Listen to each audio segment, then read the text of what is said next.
This thing is freaking awesome. Like, I don't think you can get a better bike than this for $12.99. All right, let's see how easy it is to put this bike together.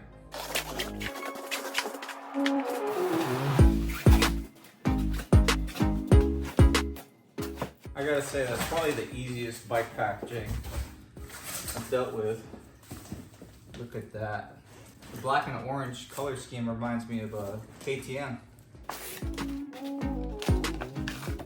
Charger, fork guards, bar pad, tool set, extra hardware, foot pegs, rear fender, user manual, and front fender.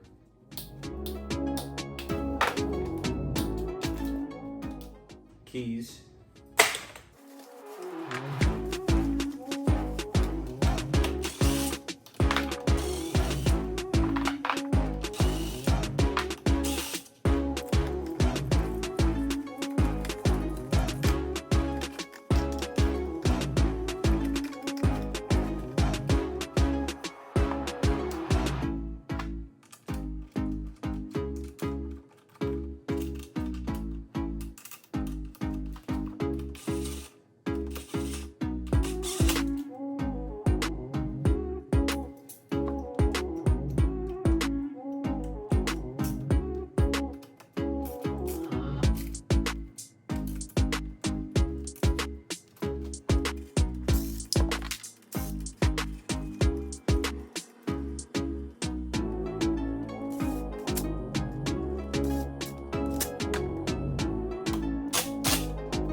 Oh, that's how you take the seat off. It's super easy.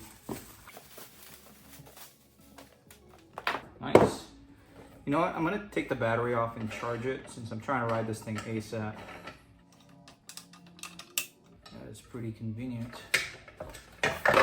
Wow, that is the fastest I've been able to remove a battery out of any bike.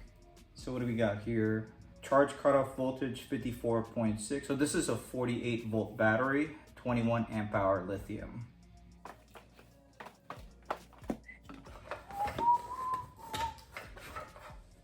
Just kidding, we're not going 72 volts today, but wow, that is a perfect fit.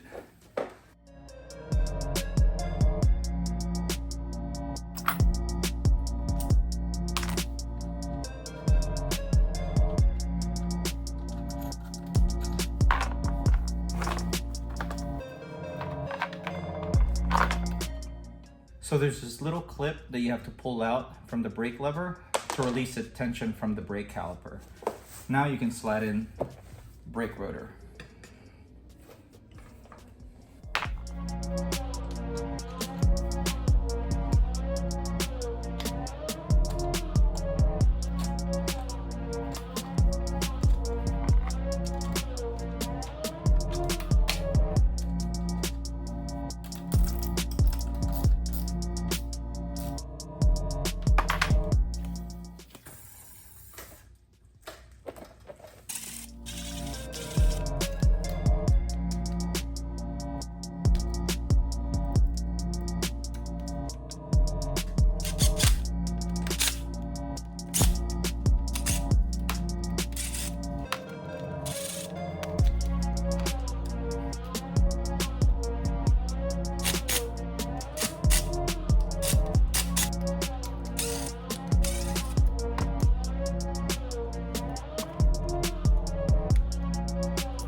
This is made out of plastic, so there's no need to torque it down too much. Man, this thing's got an adjustable height kickstand on it.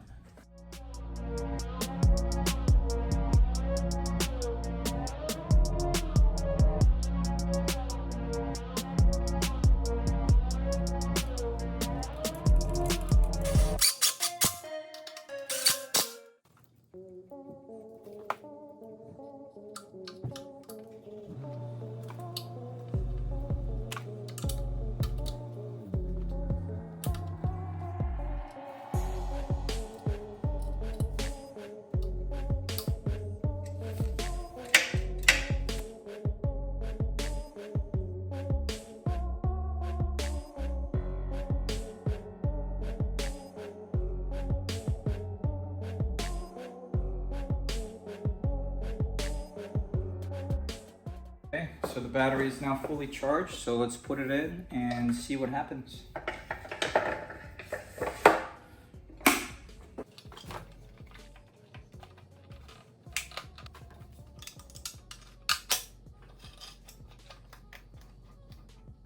There's no need to tighten this knob too much since it just adds a little bit of tension on top of the battery. It's very secure in there.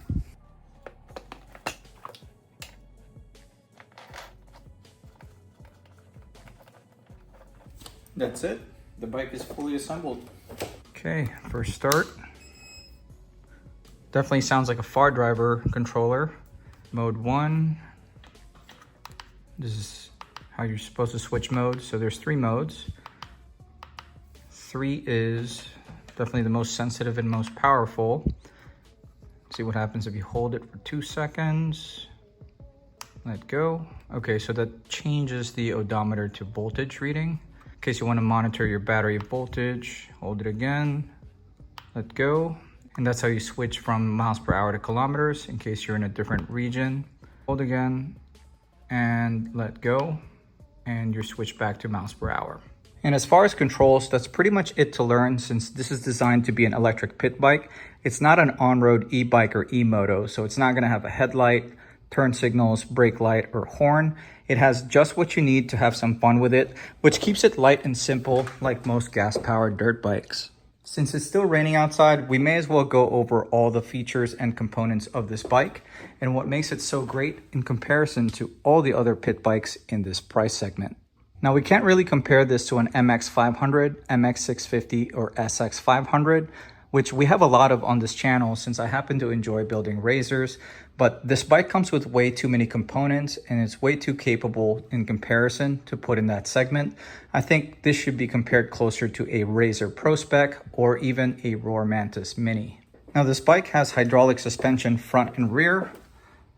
This fork actually has 6 inches of travel. I initially thought that this was the same thing as a Mototech fork, just rebranded, but it's certainly not. It actually stands a little bit taller. From the axle to the top of the fork measures out to be just about 25 inches, while the Mototech fork on my SX500 measures out to be about 23.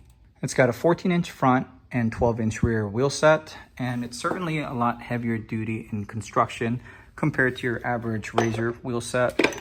And it comes with 2.5-inch front and 3-inch rear knobby tires on it. So it's definitely gonna have more traction in off-road conditions.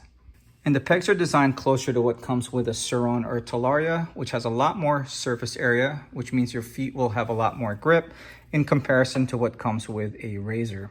Now, these brakes were not pulled off of a mountain bike. So you can see they've got these large master cylinder reservoirs and much heavier duty braided lines going to a dual piston front caliper with these much larger and much thicker rotors.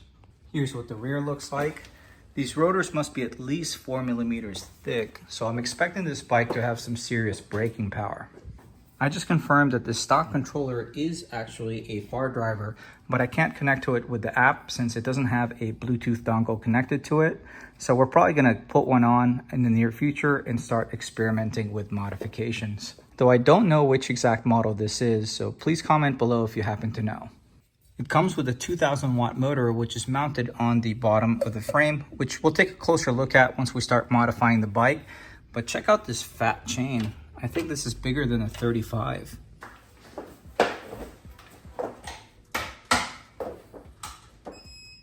So this is what it looks like with me sitting on it. I'm 5'8", and when I stand up, there's about an inch gap between the seat and the top of my inseam. There's definitely a real hydraulic shock back here. It's not just a spring. It feels like it's doing its job.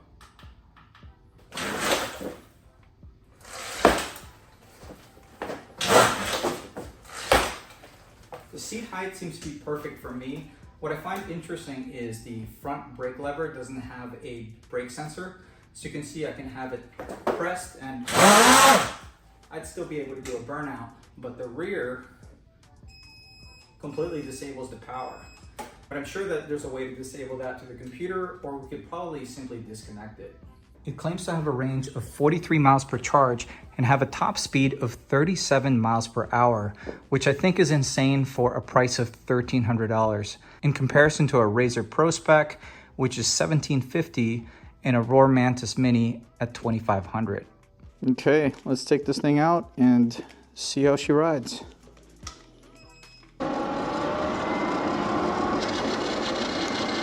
First thing I notice is the drivetrain's a little bit noisy. See here, the noise goes away when I throttle it just a hair, but when I let go, it's a little bit noisy, so I'm not sure what that's about. It's possible that the drivetrain just needs to be broken in. Let's start off by testing out the speedometer accuracy. Let's just hop right onto mode 3 and see what the top speed is.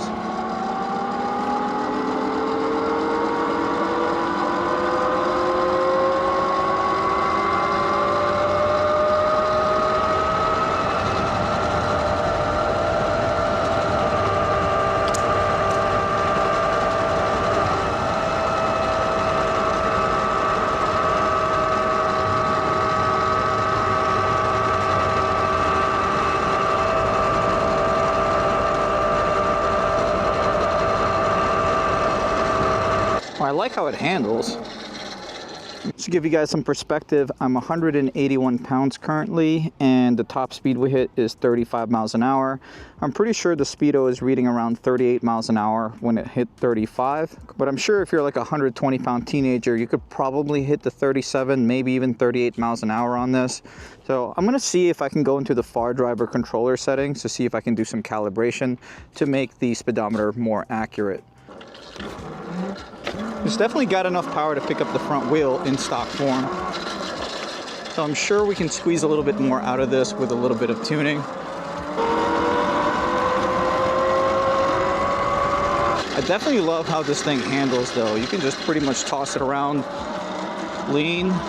It handles a lot better than a Razor. I don't know if it's just because it's got a really wide handlebar and I like that. And the fork, this thing just handles so well. Braking power is there. Rear braking's definitely there. This thing will definitely endo if you want to. So the braking power is all there. If you decide to turn up the power in the future, you definitely will not be lacking brake power. Okay, so initial impressions of this thing. I don't think there's anything I would change as far as the wheel set, suspension, or brakes. Like, there's no reason to upgrade any of that stuff.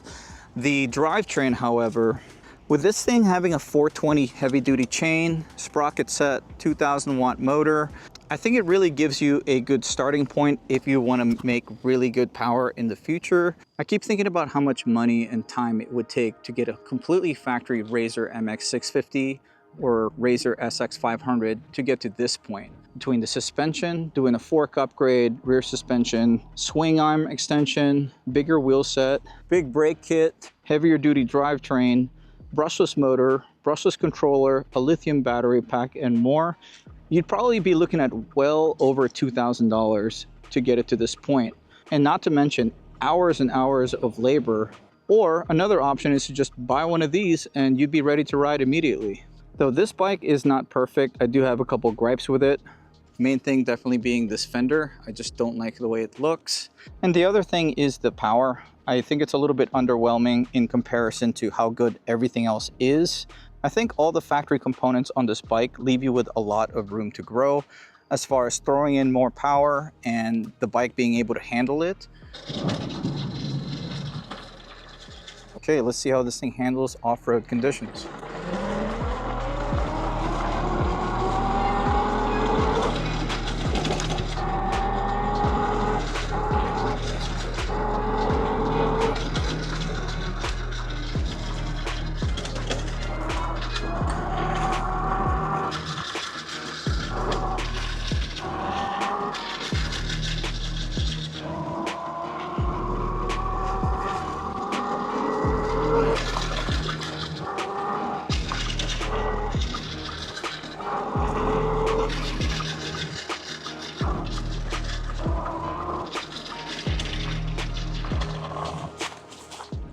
Man, this thing is freaking awesome. Like, it rides like a little 110 pit bike, yet you're not gonna piss off your neighbors since you're not really making any noise. Like, nobody probably knows that I'm back here.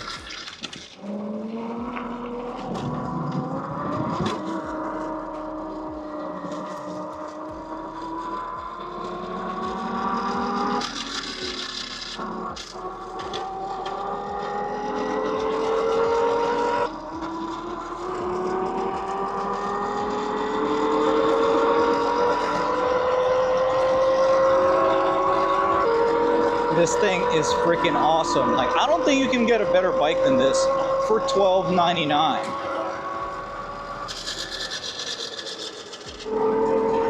Like, how is it possible to get this much bike?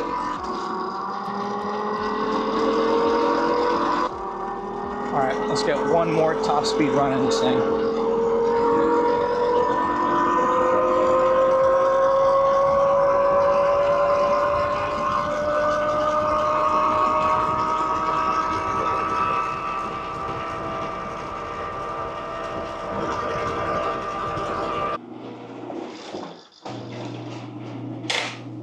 The battery life's pretty impressive. We rode for exactly 5 miles and we didn't even suck up a quarter of the battery.